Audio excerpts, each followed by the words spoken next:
Asyrafil anbiya'i wal mursalin Sayyidina Muhammadin wa ala alihi wa sahbihi ajma'in. Qala rabbi shrah li sadri wa yassir li amri wa hlul 'uqdatam min lisani yafqahu qawli. Subhanaka la ilma lana illa ma 'allamtana innaka antal alimul hakim. Wala haula wala quwwata illa billahil aliyyul azim. Nawaitu ta'lu wa ta'lim wa tazakkura wa tazkira wa nafa'a wal intifa' wal ifadah wal istifadah wal hasa ala tamasuki bi kitabillah wa sunnati rasulih wa du'a ilal huda wa dalalata ala al khair ibtigha'a wajhillah wa qurbihi wa sawabihi subhanahu wa ta'ala. Allahumma inni as'aluka ilman ladunni wa mashraba safihani ya wahabu ya ghani. Qala al-muallif rahimahullahu ta'ala wa nafa'ana bih wa bi'ulumihi fid dharain amin. Rabbi yassir wa la tu'assir wa tammim bil khair wa la hawla wa la quwwata illa billahil aliyyil azim. Ilahi anta maksudi wa ridhaka matlubi a'tini mahabbataka wa ma'rifatak. Amma ba'du, assalamu alaikum warahmatullahi wabarakatuh. Berkata Syekh Daud bin Syekh Abdullah Al-Fatani dalam kitab dia Durrus Samin, sehinggalah perkataan beliau kata Syekh Muhammad bin Mansur Al-Hudhudi, wad dalilul matlubu minal mukallafi indal qaili biwujubi ma'rifati huwal jumali wa huwa ma'juzu an takririhi wa hilli syubhatin. Dan dalil yang dituntut daripada mukallaf atas orang yang mewajibkan, atas ulama yang mewajibkan makrifah, gapo dia, iaitu dalil yang ijmali sahaja, bukan dalil tafsili. Untuk melepaskan seorang daripada nama taklid cukup dengan dalil ijmali. Apa maksud dalil ijmali? Boleh buat mari dalil tanpa mengetahui dari sudut mana dalil tu. Contohnya Allah Ta'ala ada, ya Tuhan ada. Dalil dia makhluk ni. Lepas tu dari sudut mana makhluk ni ada dengan Tuhan tu ada? Saya tak tahu, tapi makhluk ni mengapa sekat tu saja. Maka tu dalil ijmali. Dalil hanya semata-mata dalil, tidak tahu bentuk arah wajah dia, istidlal dia tu. Dan dia pun tidak boleh menolak sebagai syubhat yang dibawa datang oleh orang. Kalau orang nak meragu ke akidah dia, dalil lagu ni sudah lalu masalah sikit. Jadi kita mengaji kitab ni dalil tafsili dah ni. Dalil tafsili 20 sifat. Maka erti dalil jumali itu iaitu yang lemah ia seseorang daripada menetapkan dalil. Kalau orang gonjal sikit sudah tak tahu dalil dari sudut mana, sebab dia tidak tahu. Makhluk ni dalil kepada Tuhan dari sudut mana tak tahu, tapi makhluk ni gitu sekadar tu saja. Dan lemah pula ia daripada menghuraikan syubhat. Syubhat ni kekeliruan. Orang kafir nak mari khianat akidah kita, kalau semata-mata dalil ijmali tak boleh nak jawab lah. Tentu dah. Tapi kalau tak ada orang mari khianat, kita duduk mengapa seorang pak mati lagu tu, boleh. Tapi kalau ada orang mari syok, kita duk baca internet, kita duk gaul dengan orang, tiba-tiba ada orang kafir, orientalis ke apa dia, mari nak mengesyokkan akidah kita, tak boleh nak jawab lah dengan dalil ijmali ni. Dia kata menghurai ke syubhat orang yang mendatang kepada agama. Seperti ahlu bid'ah. Ahlu bid'ah. Jadi ahlu sunnah menyatakan ahlu bid'ah ni sesat. Bukan kata Wahabi saja kata ahli bid'ah ni sesat. Ahli sunnah pun menyatakan ahli bid'ah itu sesat. Tetapi yang dimaksudkan ahli sunnah wal jamaah ahli bid'ah adalah Wahabi. Dia tu sebenarnya. Dan dia maksudkan ahli bid'ah itu kita. Sudah. Badi tuduh ahli bid'ah. Siapa dia kah yang tidak wujud? Akidah mana kah yang tidak wujud di zaman Nabi? Kita kena cek semula. Siapa dia kah yang betul? Semata-mata kecek, semata-mata tuduh boleh tuduh. Tengok, tauhid 3 ni muncul tahun berapa? Tahun 900. Allah jauhnya. Tahun 900 lepas pada Nabi meninggal 900 tahun baru wujud rububiyah, uluhiyah, asma' wa sifat. Nabi tak pernah hura, Sayyidina Abu Bakar tak pernah hura, Sayyidina Osman tak pernah hura, Sayyidina Ali. Maka orang belajar tauhid ni ahlu bid'ah. Sebesar-besar bid'ah yang direka oleh Ibnu Taimiyah. Dia orang alim, masya-Allah dia. Orang baik, orang berjuru, tak curi telur itik gapo dia. Orang molek perangai, zuhud gapo dia. Tetapi dia telah mereka satu benda yang ulama sampai sekarang kata bid'ah yang paling besar adalah membahagikan tauhid kepada 3. Rububiyah, uluhiyah, asma' wa sifat. Zaman Nabi, rububiyah pun jala, uluhiyah pun benda yang sama. Dalil dia, apabila bertanya dalam kubur, ma rabbuka, siapa dia Tuhan kamu? Dia tak tanya pula, ma ilahuka. Tanya pula. Dah sebab tauhid rububiyah lain, uluhiyah lain. Wahabi ajar lagu tu. Maka kalau tanya rububiyah saja tak usah tanya uluhiyah pula. Lagu tu. Sedangkan soalan dalam kubur hanya ma rabbuka. Rububiyah, uluhiyah, uluhiyah, rububiyah. Makna sama. Asyhadu an la ilaha illallah. Tiada Tuhan kecuali Allah. Tiada la rabba. Tak payah lah. Tak payah. Jalan dah tu. Rububiyah, uluhiyah, uluhiyah, rububiyah zaman Nabi. Ni bid'ah yang direka oleh dia. Katanya Dr. Sa'id Ramadan Al-Buti kata sebesar-besar bid'ah yang dibuat oleh Ibnu Taimiyah membahagi tauhid kepada 3. Orang lain ni menganggap tauhid 3 itu adalah tauhid salah. Salah sama sekali pendapat ini. Hak muktamadnya dia adalah direka di zaman Ibnu Taimiyah. Ibnu Taimiyah kata, "Tak, saya tak reka, saya hanya ambil akidah zaman sahabat. Sahabat akidah salaf. Salah ni tak ada tauhid 3. Ngajilah kalau ngaji kitab tauhid salaf, tauhid Imam At-Tahawiyah ko, tauhid zaman-zaman dulu, semua tauhid Quran dan hadis tak ada pembahagian tauhid 3. Seperti apabila ditanya tu ahli bid'ah. Kalau kitab-kitab tauhid ahli sunnah wal jamaah maksud ahli bid'ah, ahli kumpulan yang tidak ada zaman Nabi. Contohnya Mu'tazilah, contohnya Wahabiyah, contohnya Mujassimah, contohnya Qadariyah, contohnya Jabriyah. Itu semua akidah-akidah yang tidak ada zaman Nabi. Seperti apabila ditanya orang akan dia, adakah engkau iktikad bahawa Allah itu maujud? Maka dijawabnya, bahkan ya, maksud dia. Maka berkata, ya, apa dalil kamu atas demikian? Dalil dia? Maka berkata, ya, makhlukat ini. Makhluk-makhluk ni lah dalil dia. Dan lemah ia daripada kaifiat dalilnya. Lepas tu dalil dia lagu mana, dari sudut mana makhluk dengan Tuhan ni? Ia tak boleh nak royak. Lemah ia daripada nak menyata ke kaifiat, cara nak mengambil dalil daripada dalil sana, istidlal dia. Adakah daripada jihad, daripada arah, dari sudut baharunya alat ini, ataupun dari sudut dari jihad, imkannya, kemungkinan, barang mungkin ada, mungkin tak ada. Yakni bersama wujudnya, ada boleh, tak ada boleh. Dari sudut mana dia kata makhluk ini dalil kepada Allah Ta'ala tu ada. Dan adamnya sama ada dengan tak ada. Atau kedua-duanya dari sudut imkan dan dari sudut baharu dia. lagi mungkin, yakni baharu lagi mungkin. Maka misal yang pertama itu dikatakan, contohnya awak mari dalil.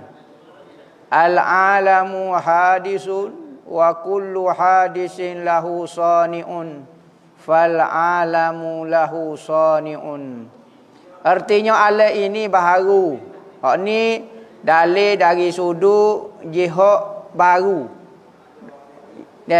Misal yang pertama, misal dari sudut makhluk ni benda baru. Jihad tu hadis panggil. Alam ni benda baru. Dan tiap-tiap benda yang baharu itu ada baginya yang menjadikan dia. Makhluk benda baharu tentu ada pencipta. Maka alam ini tentu ada pencipta. Sebab alam ni benda baru.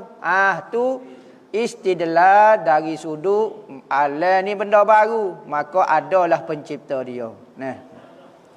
Dan misal yang kedua, yakni dari sudut imkan. Imkan ni, makhluk ni benda harus bersama dia. Ada boleh, tak ada boleh. 50-50. Boleh berlaku. Ada boleh, tak ada boleh. Misal yang kedua dikatakan bahawa alam ini mungkin. Saat ni alam tu baharu. Alam ni mungkin. Yakni mungkin ada, mungkin tak ada. Alam ni kan tak wajib ada, tak wajib.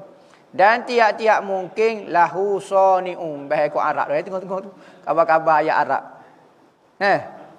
Mungkin baginya sani'un pencipta. Maka alam ini ada bagi dia sani'un pencipta. Kerana bersama di antara ada dengan tak ada, tiba-tiba kita ada. Siapa dia pilih ada tu? Sedekah ada sama tak ada, sama berat. Bahkan ketika tak ada lebih berat daripada ada. Tiba-tiba berat hak sebelah sedikit pula, ada pula. Tentu ada yang memilih untuk memilih ada alam ini. Maka dari sudut apa? Dari sudut imkannya, makhluk itu tanda kepada Tuhan juga. Misal yang ketiga, dua-dua. Baharu pun jala, imkan pun jala juga. Mungkin. Bahawa dikatakan alam mungkin yang baharu. Mungkin lagi, baharu lagi. Dan tiap-tiap mungkin yang baharu itu maka baginya pencipta. Dari sudut mungkin pun ada pencipta. Dari sudut benda baru pun perlu ada pencipta.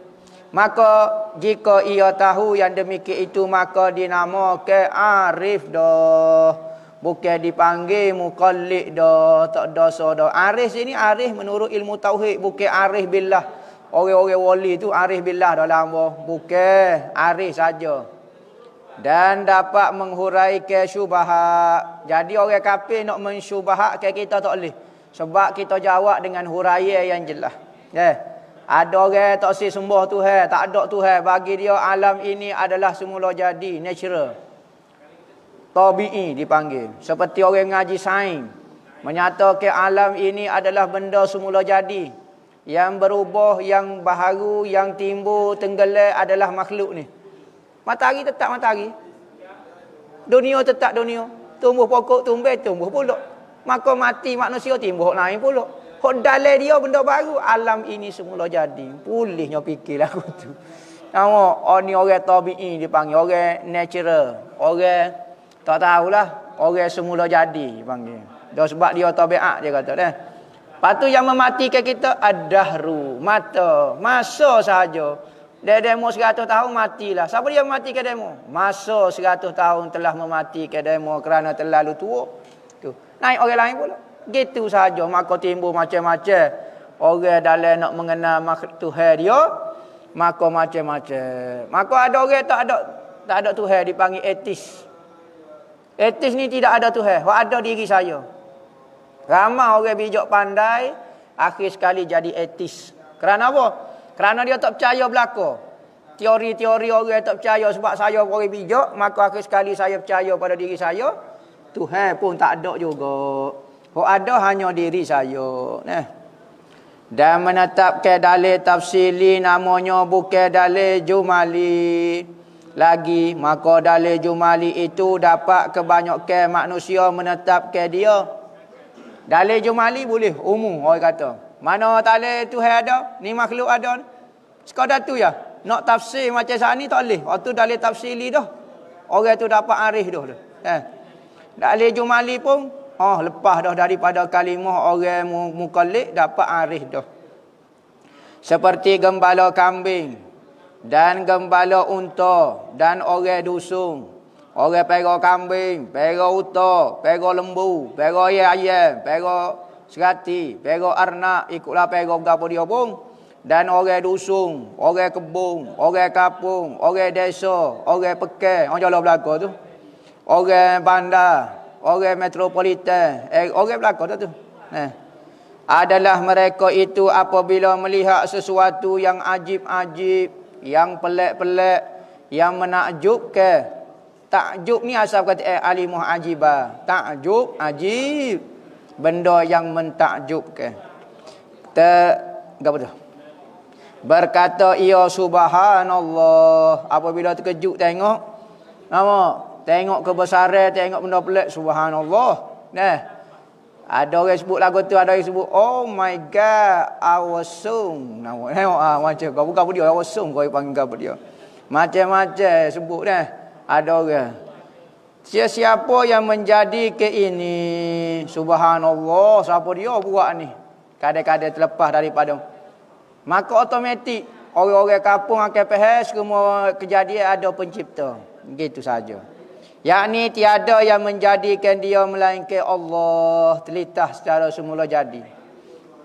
Maka mengambil dalil atas yang mengadakan ala ini seperti hikayat setengah ulama.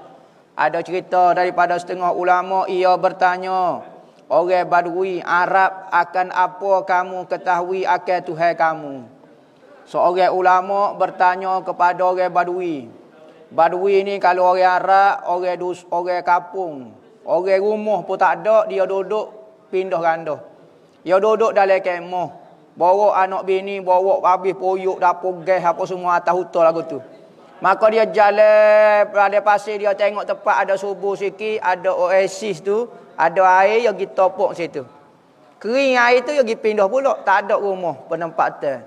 Maka orang ni orang nomad dia panggil. Berjalan tak tahu alik-alik, jatuh kaki dia tu kalau sepak kereta sodok tembus rasa. Kerah balik sana kereta sodok kaki dia. Tangan dia ni Allah kerahnya lah. Orang Badui. Kasarnya dia. Tak ngaji, tak pandai membaca, tak pandai menulis. Yang hanya reti makan minum, kecek arak ya. Arak dia pun kadang-kadang orang bandar tak faham. Terlalu pekak sangat bahasa dia. Bukan pekak Nescafe, pekak bahasa dia. Maka orang ulama bertanya kepada Badui, orang yang tidak tahu apa. Hanya dia tahu dia orang Islam sahaja. Dia kata, mu tahu lagu mana mu ada Tuhan? Ulama tu tanya kepada orang Badui, orang tak ada ilmu langsung. Kita ni duduk bandar ngaji sekolah dah. Lah ni dalam kampung ada 5 butir sekolah. Pelajar 3 orang lah. Tak ramai pun, tapi minat buat sekolah. Penuh sekolah. Pondok tak ada pun tak apa. Orang penting sekolah tu banyak. Maka orang lah ni terpelajar belaka. Dalam kampung, dalam hutan, boleh kata hampir terima pelajaran belaka. Ni orang Badui tak ada pelajaran langsung. Maka tanya lagu mana mau kenal Tuhan kamu? Maka jawabnya dengan lebih ada pada salah satu taraf apa?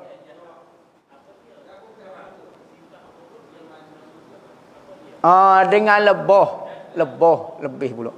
Dengan lebih ada pada salah satu tarafnya tepi ujung. Taraf ni tepi madu dan ada pada satu tarafnya yang lain racun. Dalam seekor lebah tu sebelah ada racun, sebelah ada madu. Dalam ular mulut dia tu beracun. Apa dah? Dia panggil apa dah? Gigi dia tu, sengak dia tu beracun. Ujung dia penawar ekor dia. Jadi racun dengan penawar duduk dalam satu benda. Tak tukar. Udara ni katanya ulama sains lah. Dia kata ada hidrogen, ada oksigen, ada gapo lah, adalah 2-3 butir. H2O kau gapo dia tu air, kau gapo dia ikutlah. Maka dia kata kalau lebih hidrogen, udara jadi sejuk, kita akan jadi beku. Hak ni kalau lebih hak ni jadi terbakar pula tubuh kita. Siapa dia? Dia kacuh tu. Hak ni 90%, hak ni 70%. Sama molek betul-betul. Sesuai jadi udara kita seduk pun nyawa sedap. Tidak jadi kau bahaya duduk dalam peti kau gapo dia. Siapa dia je cara tu. Mencampur ke dua benda di dalam satu benda. Air sungai masing dengan tawar. Duduk dekat, tak campur. Marajal bahraini yaltaqiyan bainahuma barzakhun la yabghiyan. Dua anak sungai. Air sungai masing sungai tawar. Duduk. Tak campur. Napa? Siapa dia jogi sekat? Tak wi air sungai ni masuk kat ni, hak ni tak masuk kat ni. Duduk rapat-rapat sau. Bukan kata ada plastik, orang soyok ada plastik tengok ni padan. Dah tak ada plastik pun. Siapa dia je cara ni? Dalam perut lebah ni ada racun, ada penawar. Ada orang cara. Katanya Badui tu ada orang cara. Ambo tak kat ita dah, tak ada sekat langsung. Ada siapa dia je cara ni. Dia kata satu tarafnya madu, tepinya madu, satu tarafnya lain pula racun. Maka dinyatakan, ditanya ke seseorang lain pula, dengan apa kamu kenal Tuhanmu? Katanya dengan binasa barang yang kami cita-citakan, sesuatu pekerjaan yang kami hendak kerja ke tiada boleh. Katanya dia, bagaimana tahu ada pencipta? Hak ambo nak tak jadi. Kalau ambo boleh kuasai diri ambo, hak ambo nak tu mesti jadi. Ni kadang-kadang tangan nak makan loloping jatuh. Kadang-kadang hak ambo tak si boleh pula. Ambo nak anak comel-comel tu bi anak super nyepak. Ambo tak si anak super nyepak tu bi anak super nyepak. Allah, hak ambo nak tak leh, hak ambo boleh pening. Maka berarti ada orang kontrol diri ambo. Pekerjaan ambo. Semua kita tengok nah. Dikatakan bagi seorang yang sufi, apalah dalil atas bahawasanya Allah Ta'ala itu satu, maka berkata ia terkaya pagi-pagi daripada pelita. Orang sufi kata mu tahu mana dalil Tuhan itu so. Dalil Tuhan itu so. Apabila pagi hari orang tutup belakang lapu, cerah macam belakang. Siapa dia tu? Kalau Tuhan tunggal, Tuhan tu so dia yang kontrol. Menyebabkan apabila naik matahari cerah belakang, tak payah pasal lapu. Asal bukan nyelo, cerah lalu kawasan tu. Siapa dia je buat masuk cahaya kok nyelo, kok pintu, kok gapo celah bocor tu, kok gapo dia. Semata-mata naik matahari, maka tak perlu lagi pelita. Cahaya matahari itu cukup, berarti ada orang yang kontrol juga pun. Hikayat kata Al-Asma'i. Al-Asma'i ni penyair lah, suhu. Ahli lughah dipanggil. Kata-kata dia ni jadi hujah di dalam ilmu lughah Asma'i. Asma'i ni ada cerita macam-macam cerita mengenai kalau orang minat mengaji adab wan nusus. Ilmu sastra antara nama hak suhu Asma'i. Dalam ilmu nahwu pun ada Asma'i. Ada? Saya dengar Asma'i dalam ilmu lughah. Tak dengar sebab laju terlajak je mengajar kali. Tak ada nak dengar Katanya Asma'i kata, aku satu hari daripada Masjid Jami' negeri Basrah, yakni di Iraq sekarang, Basrah. Maka antara adalah aku berjalan pada tengah jalan. Dia kata aku mari daripada masjid semayang Masjid Jami', jalan. Terjumpa dengan seorang A'rabi Badui Arab. Arabi orang Arab. A'rabi alih duk depan daripada ain bunyi waktu Badui. Kalau Arabi orang Arab. A'rabi orang Badui Arab. Menunggang di atas unta. Tengok seorang Badui naik atas unta. Menyangkut ke pedai pada bahu dia. Pada bahu dia sakut pedai. Tradisi orang Arab. Orang Arab jalan bawa pedai. Kita orang Malaysia jalan bawa kerih. Maka semua ada tradisi masing-masing. Orang dulu kalau tak pegang pedai, pengecut. Laki-laki tak boleh kena bawa pedai. Tradisi dia lagu tu. Kita pun dulu bawa kerih. Lah ni bawa kerih juga, tapi kerih tak boleh cabut. Nama kerih tu, bawa kerih tu ya. Bawa pada bahu dia, bawa tebel dan pada tangannya anak panah. anak panah. Maka memberi saleh ia akadaku. Badui itu bila-bila naik unta, jumpa dengan Asma'i, kelik daripada surah, maka wisale. Dan berkata, ia siapa kamu? Badui itu kata, siapa dia mu? Nah, maka kataku daripada Bani Asma'i. Maka berkata ia, di mana datang kamu? Memari mana mu? Badui itu tanya. Maka kataku datang daripada tempat membaca kalamur Rahman. Mari daripada tempat baca Al-Quran lah. Kalamur Rahman ini Al-Quran lah maksud dia. Yakni berkali dia baca Quran di masjid kau guano amo mari macam ngaji kau guano gitulah. Kata ia, kata Badui, dan bagi Ar-Rahman itu kalam dibaca orang akan dia. Oh, Tuhan ni ada kalam dia deh. Orang baca kalam dia, perkataan Tuhan, ya. Katanya Asma'i. Kita dok baca Al-Quran tu, kita dok baca perkataan dia tu, perkataan Tuhan yang ditulis. Seperti surat-surat ganti daripada suara maka ditulis dengan tulisan. Suara tak boleh dengar dah, maka diganti dengan tulisan. Kita pun baca perkataan Tuhan. Maka jawabku boh ke, ya, ada orang dok bacalah Quran. Maka katanya dibaca olehmu akan atasku sesuatu daripadanya. Baca agak sikit. Kalamur Rahman itu perkataan Tuhan. Hamba nak dengar perkataan Tuhan. Maka kataku beradab engkau. Mu nak dengar Quran. Mu kena jaga adab sikit. Turun untamu. Berapa unta dia pun turun. Kamu dan turun daripada unta ke bumi. Duduk. Katanya lepas pada turun untamu duduk. Duduk. Nak dengar Al-Quran. Nak duduk. Jaga adab. Maka diturun ke untanya dan turunlah duduk ia. Maka aku baca ke surah Az-Zariyat. Az-Zariyati Zarwah. Hingga sampai kepada firman Allah Ta'ala. Wa fil ardi ayatum lil mukinin wa fi anfusikum afala tubsirun. Dan pada bumi itu beberapa tanda Allah yang menunjukkan wahdaniyah Allah. Dan memberi yakin bagi orang yang mentauhidkan Allah.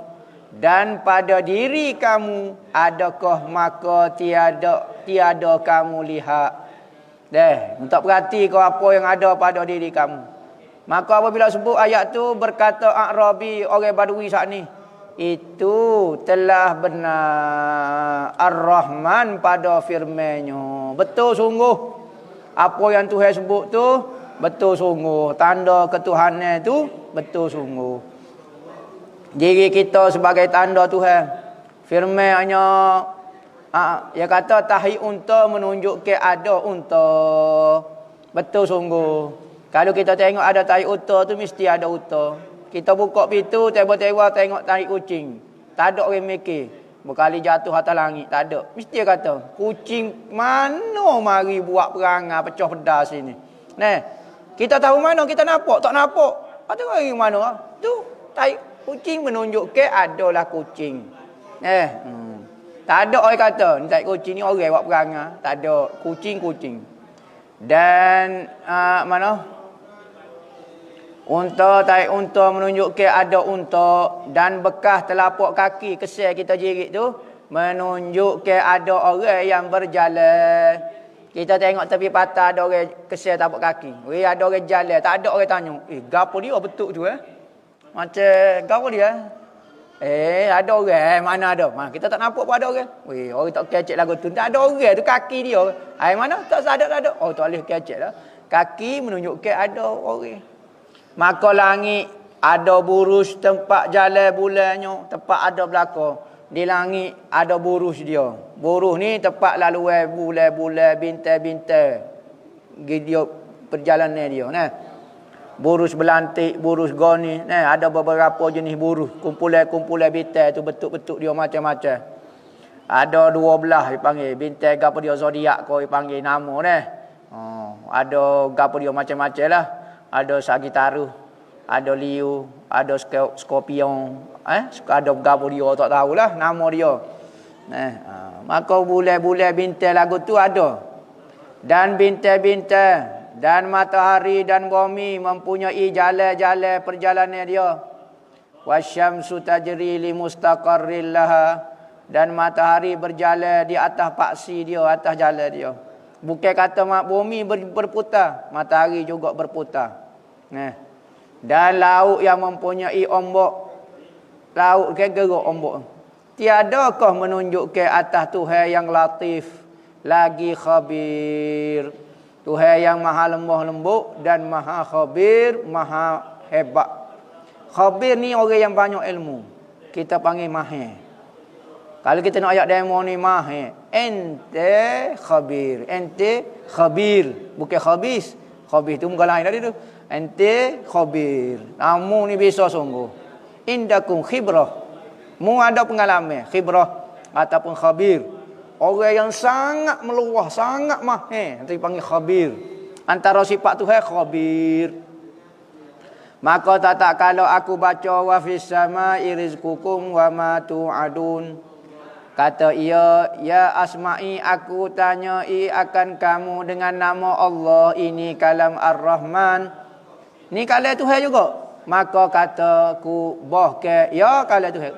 Maka katanya, memadalah engkau, kemudian berdiri kepada unta, maka disembelihnya dan dibahagikan akan dagingnya atas orang yang berhadap. Orang yang duk jumpa tu, dia bagi daging.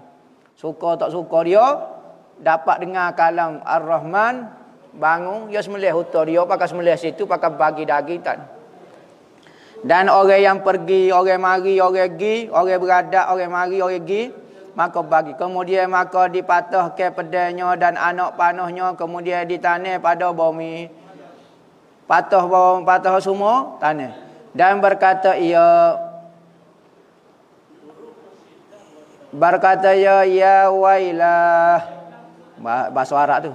Ya wailah, yakni hai kebinasaanku, rezekiku pada langit, aku menuntut pada bumi. Apabila timbul ayat tu, dia kata, Allah, aku selama kini duk cari rezeki, duduk gapo dia. Rupanya Tuhan dah takdir dah rupanya. Dia pun repih pedai dia, repih anak panah dia, tak payah buru, tak payah gapo, semelih huta dia. Tuhan kata, saat ni dalil mengenai ketuhanan dah. Lepas tu Tuhan kata, aku juga bagi rezeki. Wa fis sama'i rizqukum. Di langit tu rezekimu. Aku janji dah. Mau nak cari atas bumi, tak cuba cari. Atas langit tu dia akan turun kepadamu. Nuntut pada, maka bukan ini bicara yang benar. Kemudian maka ia lari ke hutan. Maka tak kalau sampai ku ke Madinah, Baghdad, aku khabarkan cerita itu bagi Harun Ar-Rasyid. Maka dia nak cerita, dia kata, Asma'i pergi ke Baghdad. Baghdad ni Iraq juga. Jumpa dengan pemerintah pada masa tu, Harun Ar-Rasyid. Dia nak cerita, kata dia jumpa dengan Badui. Apabila dengan ayat Quran tu, gembira tak gembira, yakinnya dia dengan ayat Al-Quran tu, dia repih habis pedai dia, gapo semelih hutan, pakai pergi masuk dalam hutan. Rezeki duk langit, tak seduk cari bom ni lah. Dia gitu. Jadi mari ahwa tiba-tiba jadi majzub gitu. Tiba-tiba baru baca ayat Quran esok ya. Kita baca tiap malam pun tak majzub gitu. Maka takjublah ia. Harun Ar-Rasyid kata, ganah ceritamu. Sekali dengar ayat Quran jadi majzub selalu. Maka tak kalau adalah pada tahun hadapan, menunggu ia akan daku sertanya pada negeri Mekah naik haji. Naik Harun Ar-Rasyid dengan dia Asma'i pergi ke Mekah naik haji. Maka antara aku tawah, tiba-tiba dengan seorang muda tarik tepi kainku. Tengah-tengah aku duk tawah, tahun depan pula, cerita tahun depan pula dia kata, aku pergilah Mekahnya. Lepas tu tengah-tengah duk tawah, ada orang pemuda tarik kain aku. Bukan tarik kain saja-saja nak selok kain orang dak, tarik maknanya nak royak sesuatu lah. Maka berpaling aku, maka tiba-tiba sahabatku Arabi. Aku berpaling tengok, ya Allah, tahun lepas jumpa deh. Mu Arabi hari tu lah, Badui tu hari tu. Maka katanya, hai Asma'i. Maka kata dia, Asma'i, baca olehmu akan daku kalamur Rahman. Baca sekali lagi ayat Quran gapo-gapo. Maka aku baca pula surah An-Zariyat. Maka tak kalau sampai aku kepada ayat wa fis sama'i rizqukum wa ma tu'adun. Macam ayat tahun lepas lah. Maka berkata ia telah benar Ar-Rahman, kami dapat bagai yang ia janji akan kami sebenarnya. Oh betul sungguh kata. Berkali duduk dalam hotel, berkali pakai duduk tapo lagu tu mari rezeki tak putus-putus. Betul sungguh. Tuhan kata rezeki duduk langit bukan duduk bumi. Tak payah cari sebenarnya. Kalau duduk atas bumi boleh cari-cari, duduk atas langit sebenarnya. Carilah kalau tak jumpa. Maka tak kala aku baca fa wa rabbis samai wal ardi annahu, kau kata innahu la haqqu misluhu ma annakum tantiqun. Maka demi Tuhan tujuh petala langit dan bumi bahawasanya sebenarnya seumpama bahawa kamu berkata serupa dengan apa yang kamu kata. Sesungguhnya kalam Ar-Rahman itu sangat benar, apa yang kamu kata itu sama. Maka berkata ia, siapa yang telah dimurkai oleh Tuhan Al-Jalil hingga bersumpah ia tiada percaya mereka itu akan dia hingga mendatangkan kepada bersumpah ia demi Allah. Fawa Rabbi deh, demi Allah. Siapa Tuhan bersumpah kata, aku yang mentadbir alam ni.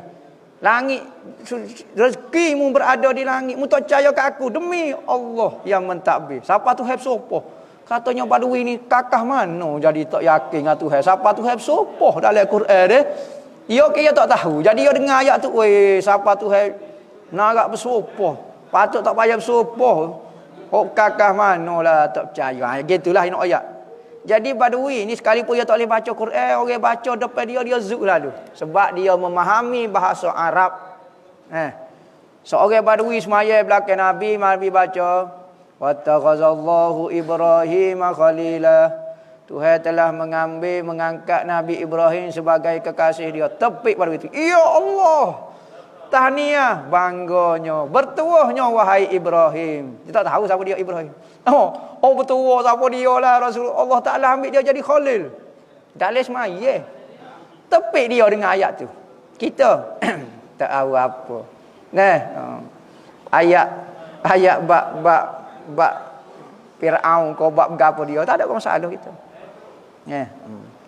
Bersumpah ia demi Allah tiada berkehendak kami kepada suatu melainkan kami dapat akan dia hadir depan kita ada.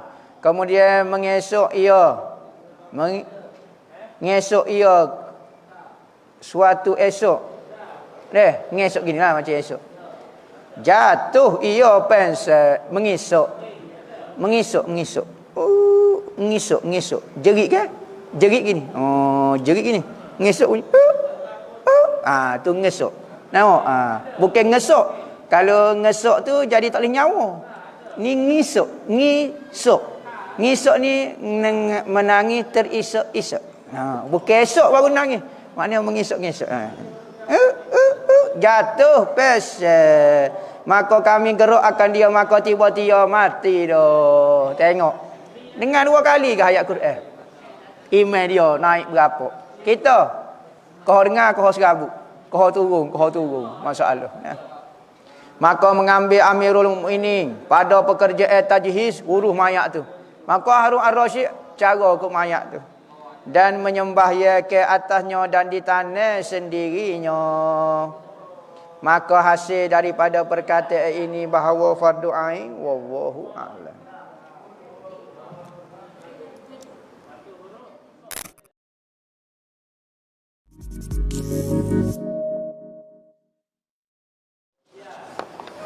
Ustaz nak tanya, kalau ziarah kubur kita baca ke Al-Fatihah tak betul, adakah pahala akan sampai kepada si mati?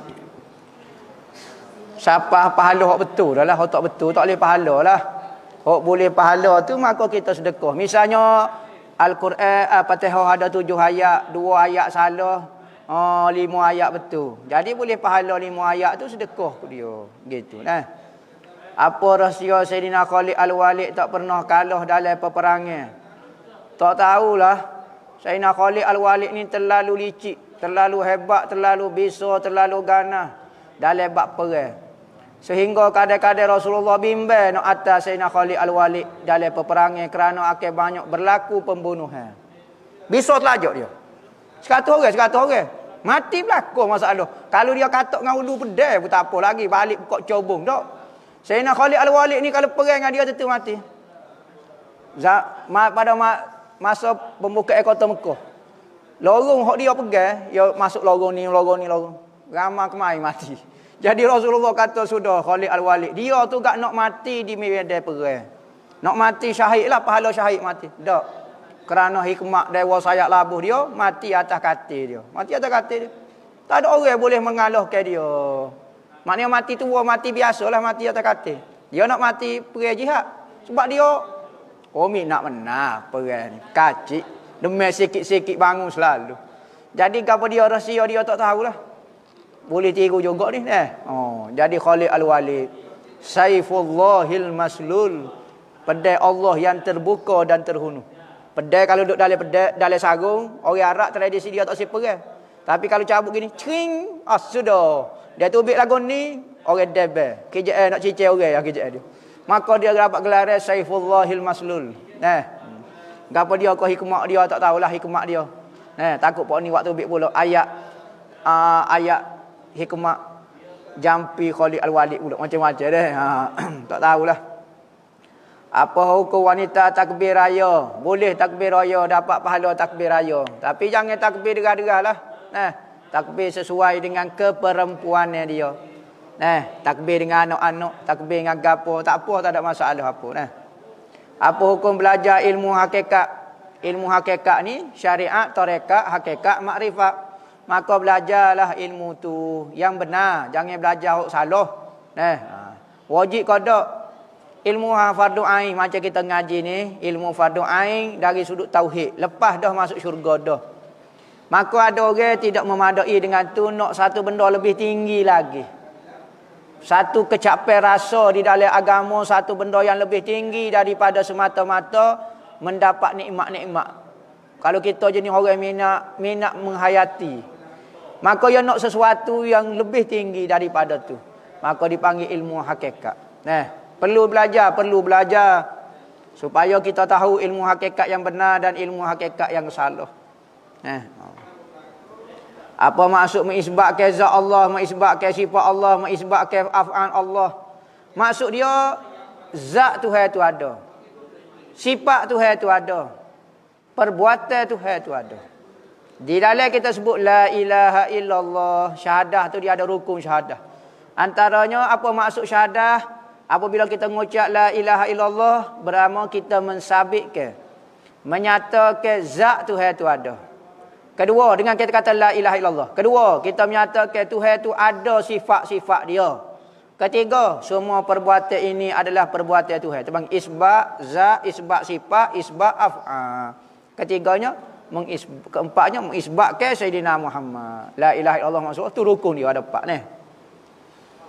Bolehkah perempuan datang menegur baca ayat Al-Quran kalau salah? Tegur siapa jangan biar jelas. Sung. Buat gitu. Sung gitu. Tahu ke pula? Kung, gitu. Jangan kung gitu mana boleh. Tak jelas. Quran sangat pun tak. Boleh nak tegur-tegur sikit. Ataupun tegur dengan rotan. Piup. Jelah. Itu tak apa lagi. Kau lah molek. Apakah maksud seorang itu bermimpi dirasuk? Kau itu hanya mimpi dari setan? Mohon pencerahan. Terima kasih. Mimpi dirasuk. Ketika soalan ini ditulis, awak masih dirasuk kau tidak? Berarti tak ada masalah. Apa dia? Kita mimpi benda buruk, kita bangun, kita sebut Alhamdulillah. Ya Allah, ya Tuhanku, jadikan ia hanya dalam mimpi sahaja, bukan di alam ni. Biar berlaku. Ada seorang ulama dengan murid dia. Seorang guru, siapa dia tak tahu, Yazid Bustami, kau siapa dia tak ingat. Anak murid dia duduk pondok tempat comel, tiba-tiba tidur atas orang, mimpi berzina, 1000 orang berzina. Tak tahulah dalam mimpi. Kalau dalam alam ni memang selok dah dia nya. Dalam mimpi berzina 1000 orang. Maka bangunlah dia mandi, gapo dia rasa malu segan. Nak pergi salam dengan tok guru dia. Kalau kita kat maya subuh nak salam dengan tok guru. Maka dia rasa segan weh. Nak salam dengan tok guru dia, mimpi tak comel. Dia patut mimpi temu nabi ko, mimpi temu orang soleh ko, mimpi semaya ko. Ni mimpi berzina. Allah malunya duk pondok. Mimpi zina, mimpi jadi atrome pun malu dah. Ni mimpi zina dah pula, malu amu. Akhir sekali lagi salam. Salam dengan tok guru dia pun pegang tangan. Dia kata semalam aku nampak katamu ni akan zina dengan 1000 orang. Maka aku minta dengan Allah supaya benda itu hanya berlaku dalam mimpi sahaja. Maka tak dosa lah aku dalam mimpi. Aku dapatnya, katamu akan zina dengan 1000 orang. Tapi aku minta dengan Tuhan, malah jadi sungguh. Benda tu hanya dalam mimpi saja. Alih biar benda tu berlaku dalam mimpi. Tu ceritalah Wahabi nak percaya tak percaya ikut dia lah. Tak ugah email kita Minta Ustaz hurai pasal martabat 7. Tak boleh martabat 7 ni tak boleh hurai dalam lego ni. Dia kena pergi ngaji sunyak-sunyak. Sebab Wahabi duk ita ni, lah ni Wahabi kerja dia react boleh pitih buat rumah. Buat studio minta pitih dengan orang. Minta pula saya duk tengah buat studio tak cukup pitih dalam. Akaun saya kena tutup. Contoh ni benda ni tak kaitan benda hidup benda mati. Maka saya perlukan bantuan daripada awak. Saya nak fitnah orang lagi. InsyaAllah kita akan berkongsi dosa beramai-ramai. Rayu sedih pula kita dengar. Maka martabat 7 ni kena hura suku lah. Tempat yang sesuai. Takut tak sesuai lah. Takut orang buat main. Kadang-kadang benda yang tinggi ni tidak dihargai oleh orang-orang bodoh. Nampak ya bijak ngaji ke apa dia. Nampak ahli akademi, ahli agama tapi tak cerdik. Maka dia buat main dah lagu tu. Maka tak payah hura lah. Bak sempadan tanah. Dulu orang tua bagi tanah sempadan lain. Bila diukur, terkini ada juru ukur lari sepadan. Yang mana perlu ikut. Sedangkan tanah dah buat rumah mohon pencerahan ustaz. Ni masalah. Orang tua muka dia tua. Nama dia tua dah. Jadi benda belok dia nampak betul. Benda betul dia nampak belok. Kadang-kadang tanda ngatin sekut. Tak tin sekut. Yang sepak dia orang nak cak situ hotel sekut tu. Tak boleh lah lagu tu. Tak cerdik lah kita. Jangan gaduh buat rumah. Ya sempadan kan pejabat tanah tu dia ada. Pergi ukur dulu baru buat rumah. Dah jadi lagu ni tidak ada masalah. Nyanyolah. Kita bukan nak ambil tanah orang. Dah termakai tanah orang. Pula jadi baloh nak katok pun jadi habis masalah. Jadi berhati-hati zaman sekarang. Jangan duk percaya kat orang tua. Bukan orang tua kita nipu dah. Ya mana tahu lebih kurang. Zaman dulu ya tak ada skill pembaris. Tapi orang lain ni jangan semua ada detail. Ada maklumat hitam putih dia gapo. Jadi lagu mana? Jerit. Nak tahu mana? Dia hamba bukan DO. District officer ke pegawai daerah. Nanti hamba jadi DO lah mengajar. Saya dengar orang duk mengajar di masjid dia royak kalau tu imam baca Al-Fatihah rakaat 1 2. Kita tak perlu baca dah kecuali tu imam tak baca rakaat kedua ketiga waktu Zuhur dan Asar. Dok ni weh. Ni mazhab mana ni? Bukan mazhab kita. Mazhab kita imam, makmum, semaya sore wajib nak baca Fatihah. Semaya sore 2 orang, 3 orang, 4 orang, 5 orang, semua tu kena baca Fatihah belaka. Maya qada, maya sunat, maya fardu, maya nazar, maya huk makruh ko, semua tu kena baca Fatihah belaka. Tak boleh baca Fatihah tak tahulah mazhab mana ni. Boleh kau ustaz terangkan siapa puhak Jabariyah, apa hukum dengan puhak Jabriyah? Jabriyah ni anak daripada Mu'tazilah. Jabriyah ni dia kata tidak ada syariat. Kerana dia percaya dalam perbahasan iradat dengan kudrat, masalah takdir, dia kata kita sudah ditakdirkan dah. Kita tak ada gapo-gapo, ikut saja perjalanan Tuhan. Jadi kita berzina pun muka Tuhan takdir dah. Kita makan minum arak masalahnya. Kalau bini orang hak dia. Kalau bini dia tak uwi kat orang. Harta orang tak uwi ke dia. Kalau harta dia tak uwi kat orang. Harta orang nak ambil pacarah. Kalau dia ambil pun dia kata muka Tuhan takdir dah. Maka orang lagu ni menafikan syariat hak Nabi Muhammad mari bawa, hak kata wajib haram makruh. Apabila nafi syariat tu jadi kafir. Pendapat muktamad Jabriyah ini makruh, fasik saja, dosa saja. Kerana dia menafikan usaha ikhtiar yang ada pada diri dia. Tangan kita wi nasi lauk ayam dengan lauk ikan. Pandai pula tangan dia pergi gerak gi nasi lauk ayam. Dah tak takdir dah. Ambil kayu puk atas kepala. Jangan nak marah kat hamba. Tuhan takdir dah kayu ni lekat atas kepala awak. Maka benda lagu ni menafikan benda ada. Maka seolah pendustaan ni ku bawa ni. Ya napi benda usaha ikhtiar ni ada. Kadang-kadang dia sendiri rasa benda tu ada usaha, ada ikhtiar dia. Maka hak berat lagi kalau dia sehingga menafikan syariat. Maka itu jadi kafir sepakat. Apa hukum tidak memenuhi saf yang kosong di hadapan kita? Adakah kesannya kepada kita saja atau semua jemaah? Semua jemaah. Jadi kita kalau jemaah nampak gelonggong royak kata penuh jemaah ni, penuh saf ni, nah, jangan duk biar lagu tu. Pakai duk lenggok gitu. Nah, pakai duk tengok saja. Lagu tulah, maka saja-sajalah semaya, saf tu jadi makruh, tak dapat pahala saf. Ada riwayat kata tak boleh pahala jemaah lah, bukan pahala saf, pahala jemaah. Apa hukum ibu bapa mengeluarkan anaknya daripada pengajian pondok atau agama sedangkan anaknya belum lepas fardu ain? Mungkin nak pergi hantar kepada tempat fardu ain lain. Maka tidak berdosa juga. Nah, perpindahan tempat tidak ada masalah. Hak penting di fardu ain tu. Tak syarat mengaji pondok. Kita duduk di rumah tapi kita nadah di masjid ke, ataupun kita jumpa ustaz tertentu ke, belajar fardu ain dengan dia, lepaslah fardu ain kita. Alhamdulillah. Nah, bukan kata duduk di pondok. Jadi keluar daripada pondok, masuk ke dalam pondok, perombok pondok, bina pondok, tu tak ada kaitan dengan fardu ain. Cuma biasanya tempat belajar fardu ain itu pondok. Nah.